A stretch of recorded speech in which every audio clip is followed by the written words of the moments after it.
السلام علیکم ورحمۃ اللہ وبرکاتہ۔ ساتھیوں، بھی میں نے ایک چیز نوٹس کی ہے، آپ غور کیجئے کہ یہ عبدالحمید خانے والی ایئرپورٹ سے باہر آ رہا ہے عمرہ کر کے، تو اس نے اپنا جو سامان ٹرالی میں لگیج رکھے ہوئے ہیں، دیکھیں اس کے اوپر جو گنبد خضرا کی ایک جو تصویر بنی ہوئی ہے وہ الٹی ہے۔ تو اب اس بندے کو اتنا بھی شرم و حیا نہیں ہے، ادراک نہیں ہے کہ بھئی جو گنبد خضرا کی تصویر ہے وہ پہلی بات تو یہاں پہ ہونی ہی نہیں چاہیے، بے ادبی ہوتی ہے،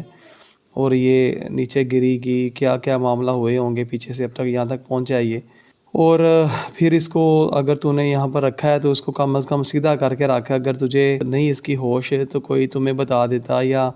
تو نے اگر جان بوجھ کے رکھی ہے تو دیکھو کتنی بڑی یہ بے ادبی اور گستاخی ہے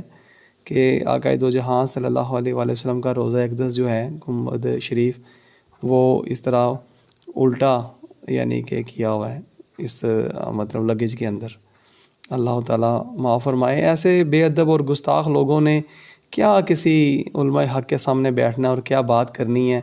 جن کو اتنا ادراک نہیں ہے کہ کن چیزوں کا ادب کرنا چاہیے اور کیسے کرنا چاہیے، ان کے کیا قدر و منزلت ہوتی ہے۔ اللہ تعالیٰ ان کو سمجھ عطا فرمائے، آمین اللہم آمین۔